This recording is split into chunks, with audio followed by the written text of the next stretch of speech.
From the National Newsroom of the Canadian Press, I'm David Augustine. Hudson's Bay says it plans to sell off its assets over the coming months, pending court approval. The company says the store-by-store liquidation is necessary because it has only secured limited debtor-in-possession financing.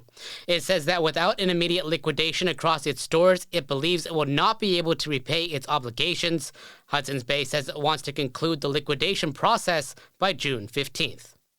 Well, Mark Carney will make his first foray on the world stage as Canada's 24th Prime Minister on a trip to France and the UK in the coming days. He has no plan yet to visit the United States. Carney says he was invited by French President Emmanuel Macron and British Prime Minister Keir Starmer for visits to reinforce historical relationships and discuss trade and security.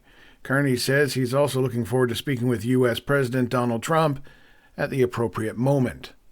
Rob Westgate, The Canadian Press. Alberta Premier Danielle Smith says she isn't fazed by the new Prime Minister's removal of the consumer carbon tax. Moments after Prime Minister Mark Carney eliminated the pricing scheme, Smith said the real test of the new federal government is how it intends to levy carbon pricing on industrial polluters.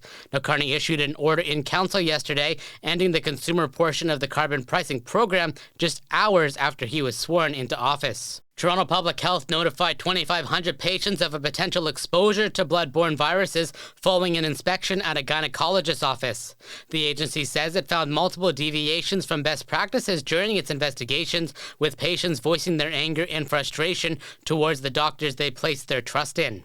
TPH suggests the patients get tested for HIV, hepatitis B, and hepatitis C if they received endometrial biopsies, IUD insertions, or had cervical growths removed at the clinic over the last 4 years. So far, no infections have been confirmed to be linked to the clinic.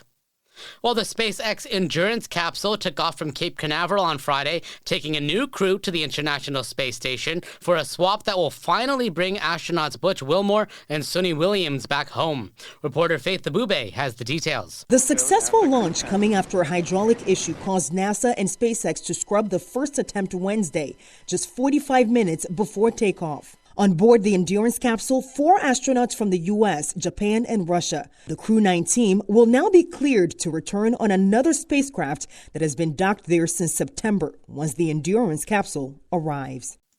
Wilmore and Williams were only expected to be gone for just a week when they launched from Cape Canaveral on June 5th. Well, pop country superstar Shania Twain will be joining the 4th season of Canada's Got Talent, premiering this Tuesday. Despite her song That Don't Impress Me Much, she hopes contestants aren't intimidated by the sassy persona the performer embodied in her 1990s hit. This is the Canadian Press. In sports, a packed NHL slate today. The Vegas Golden Knights gambled and lost to the Buffalo Sabres this afternoon 4-3 in a shootout. The Montreal Canadiens battle it out with the Florida Panthers. The Toronto Maple Leafs hope to win the Battle of Ontario against the Ottawa Senators, and the Vancouver Canucks square off with the Chicago Blackhawks. Well, the Blue Jays didn't have a great showing today in Jupiter, Florida, when they took on the St. Louis Cardinals. They fell 9-5. And the Jays will be at Rogers Center on March 27th to kick off their regular season campaign against the Baltimore Orioles. A win and a loss for Canada's Rachel Homan at the World Women's Curling Championship in South Korea. She took down Lithuania with ease 13-2, but would drop an 8-7 decision to Scotland. Homan is the defending champion. And it's almost time for lights out and away we go down under as the Australian Grand Prix gets going with McLaren's Lando Norris on pole position and Canada's Lance Stroll in 13th to start. From the Canadian Press, I'm David Augustine. Thanks for listening. Don't forget to follow and subscribe. For more of today's top stories, visit thecanadianpressnews.ca.